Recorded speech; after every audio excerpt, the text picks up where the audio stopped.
we will fix this. The whole visiting will take about 2 hours.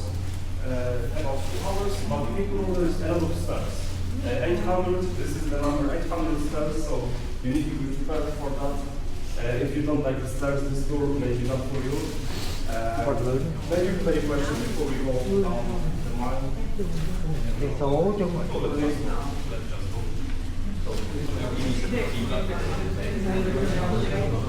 cái đó là cái số là 3 cái số còn volume lớn.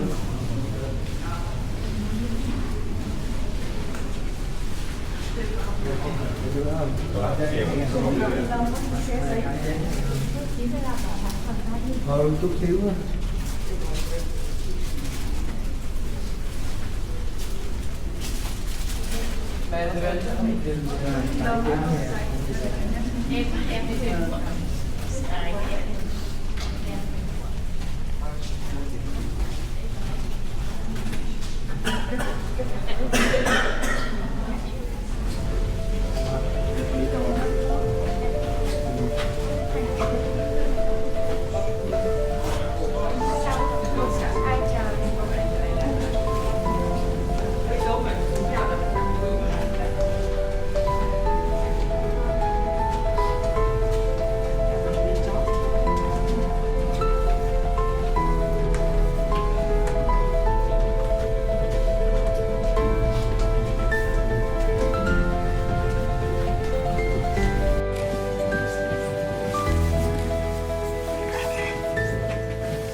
There's plenty of these wooden structures here, and this is not some decoration, it's here to protect us, to protect this place from collapsing, from caving.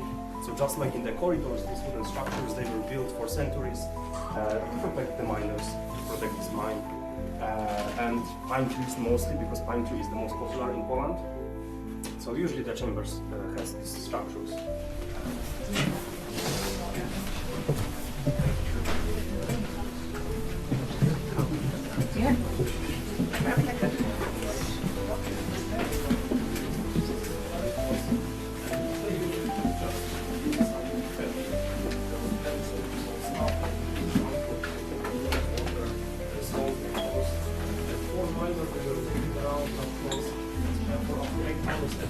As they just group of miners, they did only that thing.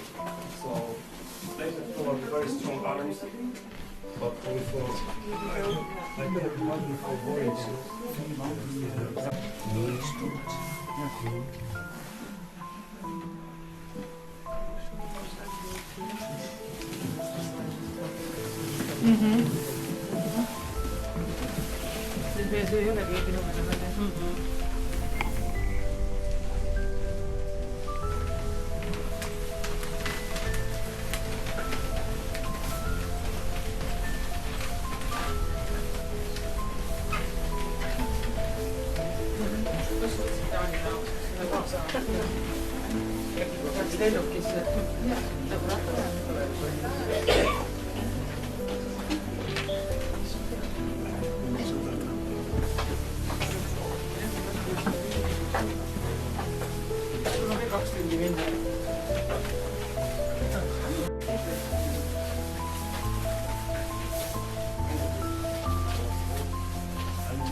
Nicholas Copernicus, in English, was very famous Polish astronomer. He was born in 1473 and that was made in 1973. This is an example of what can be made with salt except for heating. So we can make this monument. You can make even this floor. This floor is Căn phòng Nicolaus Copernicus thì chúng ta đã xuống tới tầng 1. Hãy nhìn quanh căn phòng này xem, nó được khai thác từ cuối thế kỷ 18. Đây chính là căn phòng Copernic, được đặt tên để vinh danh nhà thiên văn học người Ba Lan kiệt xuất, người đã từng thực sự rảo bước qua chính những đường hầm này vào năm 1493. Hãy chú ý đến bức tượng đài hoành tráng ở giữa phòng. Nó được điêu khắc vào năm 1973 bởi nghệ sĩ Wojciech để kỷ niệm sinh nhật lần thứ 500 của nhà thiên văn học. Tôi muốn các bạn nhìn thật kỹ vào bề mặt của các bức tường và bức tượng. Các bạn có thấy nó không hề trắng tinh và lấp lánh như muối ăn trong bếp nhà mình không? Đây được gọi là muối xanh. Nó chứa khoảng 95% natri chlorua nguyên chất, nhưng 5% còn lại bị pha trộn với đất sét và phù sa, tạo nên một bề ngoài tối màu, trông rất giống đá granite. Loại muối này cực kỳ cứng và chắc, cho phép những người thợ mỏ chạm khắc trực tiếp vào đá mà không sợ bị vỡ vụn.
How can I take it with me to Poland?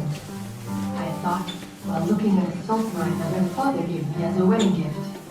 I left my homeland for Krakow, where I was to marry Prince Boleslav. My father, the King of Hungary, wanted to give me gold and jewels, but I asked him for salt. They have no salt in Poland, I explained to my father, and thus I was given an entire salt mine and a dozen miners. What was I supposed to do with the gift? Suddenly, a strange thought occurred to me. I came to the mine shaft, took off my engagement ring, and threw it into the mine. When we arrived to Poland, I asked the miners to look for salt. They came back a few days later. The oldest of them approached me. He held a small lump of salt in one hand and my engagement ring in the other. Chuyện kể rằng, vào thế kỷ 13, công chúa Hungary Kinga chuẩn bị kết hôn với hoàng tử Boleslav đạo hạnh của vùng Prague. Khi được cha hỏi muốn món quà cưới gì từ Hungary, bà đã xin muối, vì thời đó Ba Lan không có muối. Bà đã ném chiếc nhẫn đính hôn của mình xuống một mỏ muối sâu ở Maramu, Hungary. Khi đến Ba Lan, bà đi du hành qua chính khu vực này và ra lệnh cho người dân địa phương đào xuống. Thật kỳ diệu, khối muối đá đầu tiên họ kéo lên từ lòng đất đã nứt đôi ra, và nằm ngay ngắn bên trong chính là chiếc nhẫn đính hôn từ Hungary của bà. Từ đó, bà trở thành vị thánh bảo hộ của tất cả các thợ mỏ muối, và mỏ muối này từng đóng góp tới 1/3 toàn bộ thu nhập của kho bạc hoàng gia Ba Lan trong nhiều thế kỷ.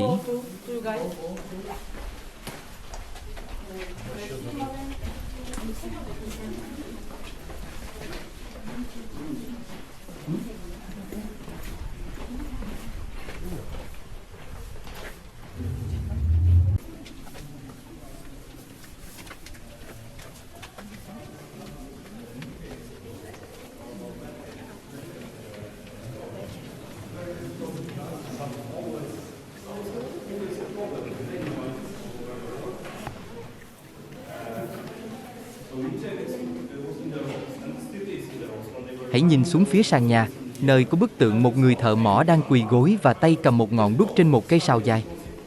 Bức tượng này đại diện cho người sám hối hay còn gọi là thợ đốt khí. Vì khí mê tan tự nhiên thường rò rỉ ra từ các kẽ nứt của đá, chúng sẽ bị kẹt lại dọc theo các trần nhà. Trước khi một ca làm việc có thể bắt đầu, những người thợ mỏ giàu kinh nghiệm này phải quấn những tấm vải ướt quanh người, bò sát dưới mặt đất và dùng những cây sào dài gắn đuốc để chủ động đốt cháy và triệt tiêu các túi khí gas nhỏ. Đây dễ dàng là công việc nguy hiểm nhất trong mỏ muối.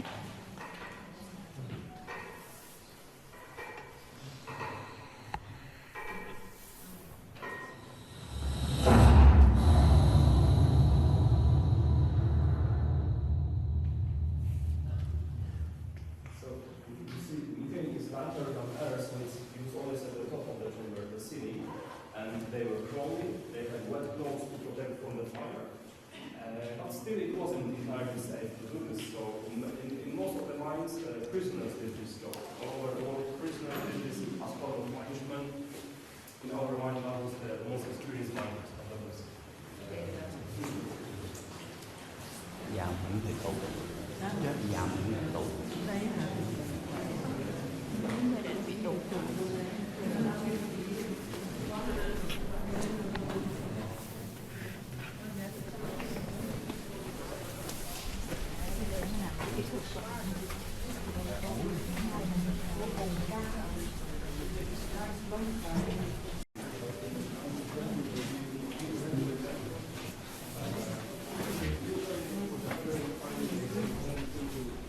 Căn phòng Science, hiện thực tàn khốc của lao động. Chúng ta đang di chuyển vào căn phòng Science, và tại đây, câu chuyện cổ tích sẽ khép lại. Căn phòng này lưu giữ các mô hình phục dựng chân thực của những cỗ máy từng vận hành nền kinh tế dưới lòng đất này. Hãy nhìn vào chiếc bánh xe gỗ khổng lồ nằm ngang kia, đó là chiếc máy chạy bộ kiểu Hungary. Vì các khối muối, được gọi là trống muối, có thể nặng tới hơn 2 tấn, sức người là không thể đủ. Từ thế kỷ 15 trở đi, những chú ngựa đã được đưa xuống các giếng mỏ này. Chúng sống cả đời dưới bóng tối, làm việc kiệt sức để quay những chiếc tời kéo này.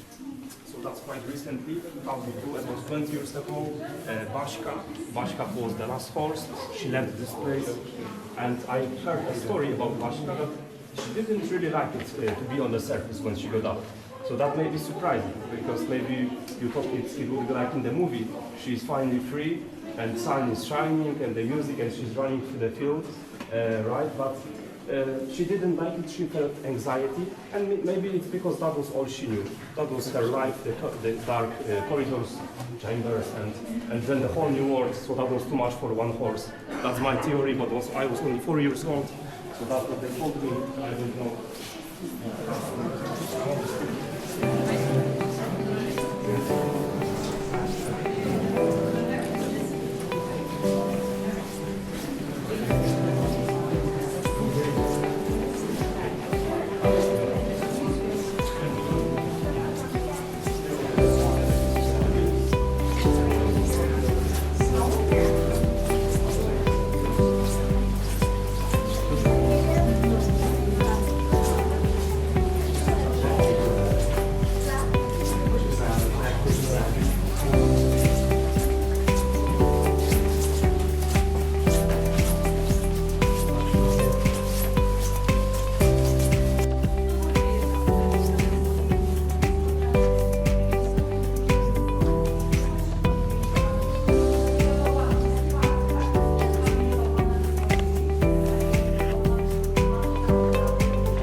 Xuống nữa cô.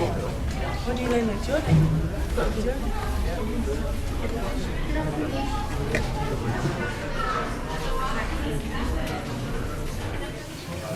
When works, how must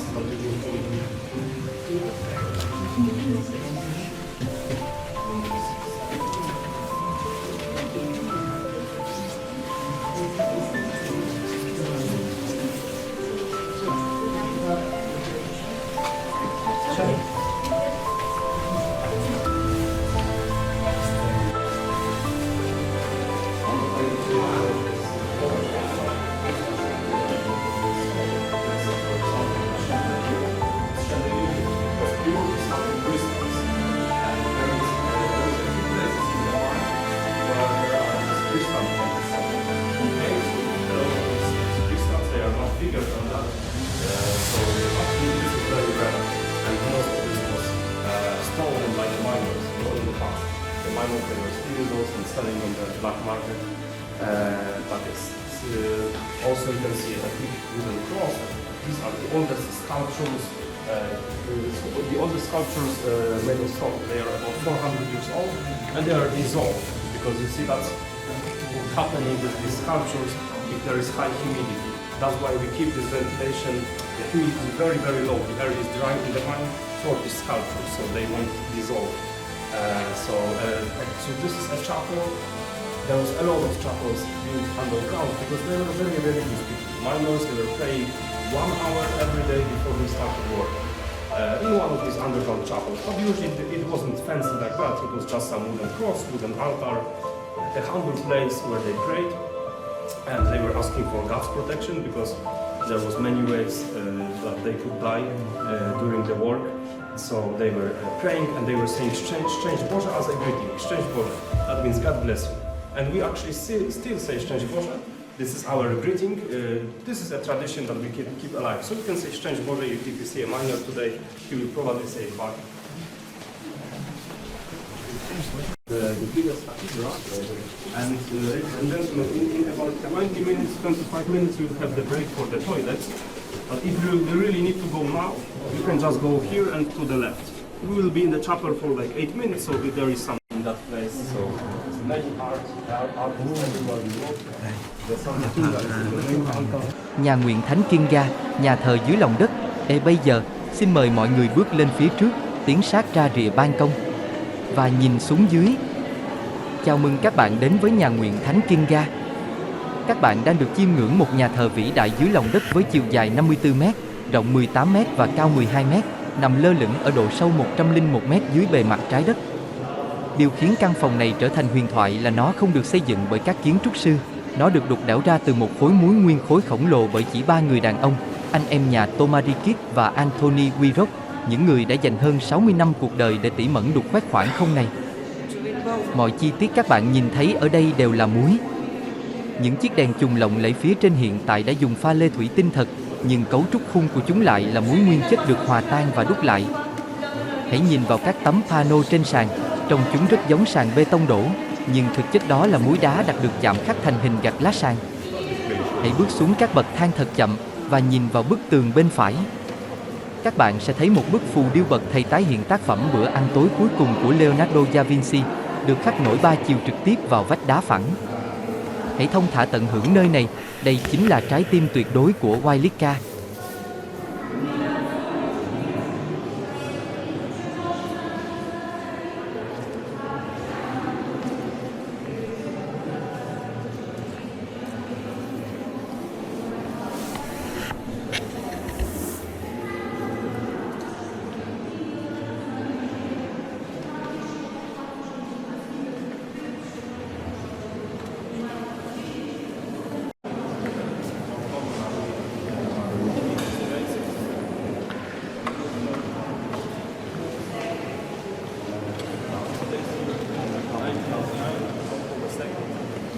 This is actually one of the most recent sculptures because most of the things that you see, most of the art was made between 1896 and 1906. In 1896 that was just empty. that change. So I think they decided to create this art here at Mr. Józef Markowski, a miner, they got a chisel, a hammer, and we started from this main altar. It took him about 20 years just to finish this main altar, the details. Then he did the graphic, he said, Thomas Markowski took over, and he did the right side.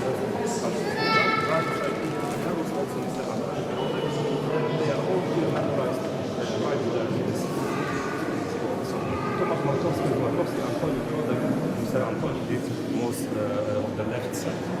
So they were just miners, and it's very impressive in my opinion how fantastic job they did. For example, there is the last supper inside of Leonardo da Vinci, right there, and it's very detailed in the whole 3D effect, very artistic in my opinion, considering they were just regular miners. So they did fantastic job, and but the point was to make chapel big enough so all the miners can be put together and pray, celebrate in one place, celebrate big holidays like Miners' Day, Christmas, and any other holiday they want. So that was the point.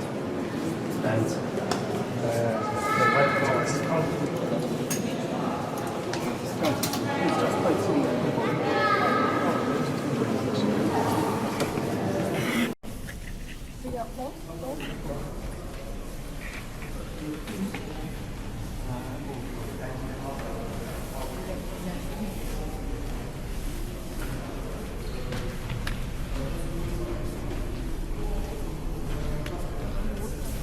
Hồ Eram rời khỏi sự tráng lệ của nhà nguyện, chúng ta sẽ thấy mình chìm vào không gian hoàn toàn tĩnh lặng bên hồ Eram.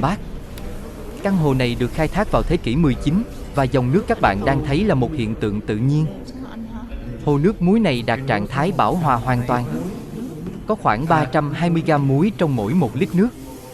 Để các bạn dễ hình dung, đây là một chất lỏng đậm đặc và siêu nặng, nơi mà lực nổi của con người là tuyệt đối. Các bạn sẽ nổi bồng bềnh trên mặt nước này như một nút chai, rất giống với biển chết.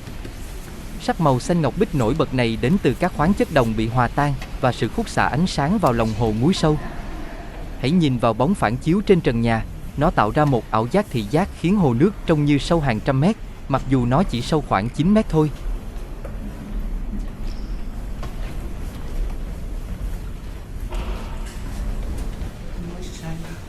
On the second level, we are walking in the circle, some fire burning fat, the animal or vegetable. So it was easy to get lost, so they started making the corridors from north to south and from west to east. But it took them about 200 years to figure it out, because initially they were very twisted. The corridors were twisted, no organization. That's why they got lost so often. Later that was much easier.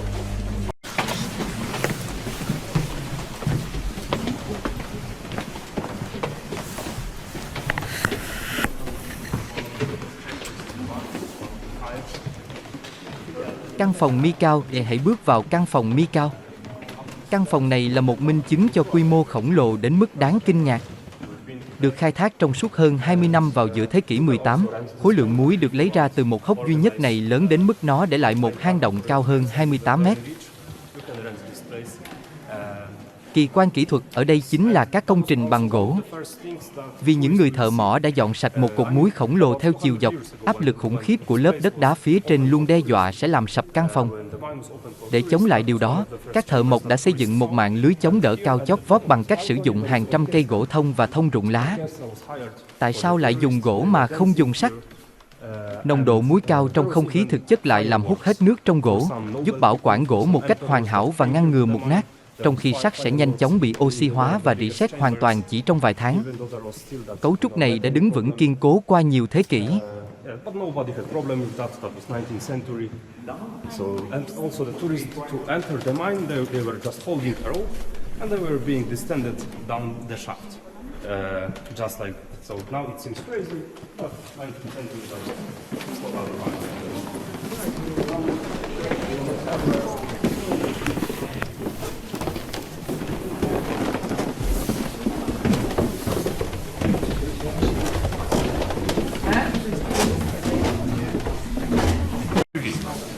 So the break in that chamber, I think about 8 minutes. There is a souvenir shop, but later there will be another souvenir shop with the same stuff. So this one is optional, and the toilets are this way. Even if the toilet is this way, you keep it in there.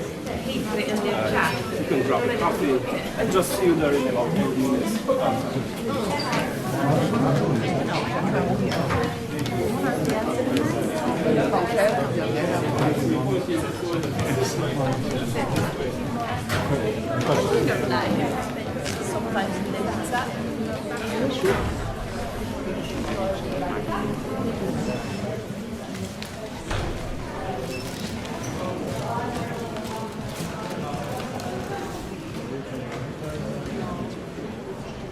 Vì mối đe dọa thảm khốc của một vụ sập mỏ, các kỹ sư vào những năm 1870 đã xây dựng hệ thống giàn giáo bằng gỗ sơn trắng vô cùng ngoạn mục này. Nó mọc lên như một cầu thang hoàng gia bên trong một lâu đài bóng ma. Lớp sơn trắng được những người thợ mỏ chủ ý sử dụng để phản chiếu ánh sáng nến mờ ảo, giúp họ dễ dàng phát hiện ra những sự dịch chuyển cấu trúc hoặc các vết nứt trên các tấm gỗ tận trên cao.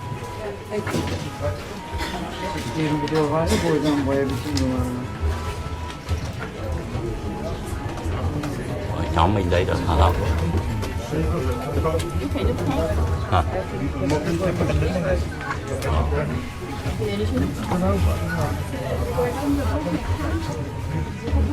Cái thằng thì nó đâu? Mình đang đứng đây mà.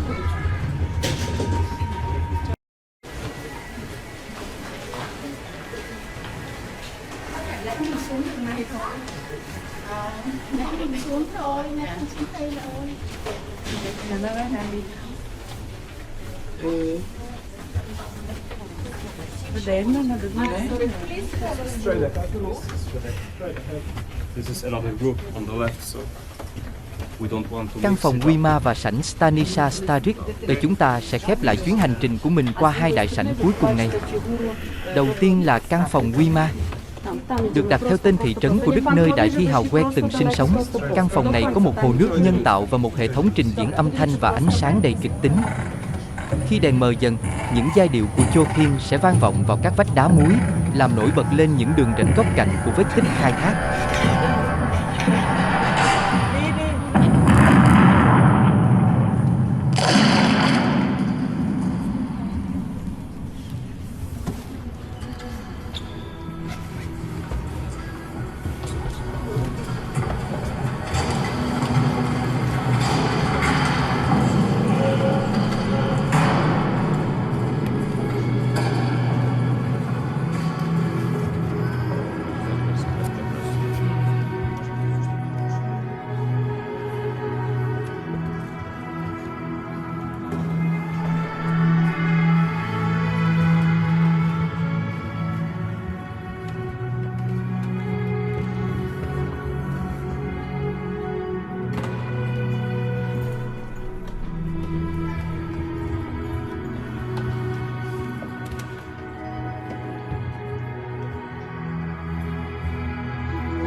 Cái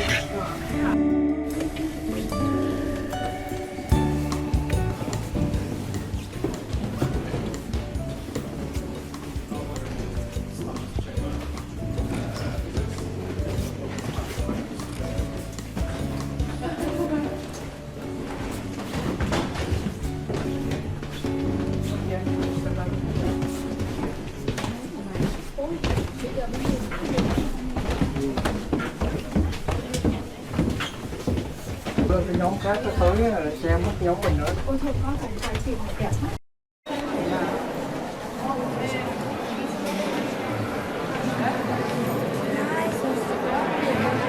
Cuối cùng, chúng ta bước vào sảnh Stanisza Starzyk. Với độ cao đáng kinh ngạc lên tới 50 m từ sàn đến trần, đây là khoảng không gian thông tầng cao nhất trên toàn bộ tuyến đường du lịch.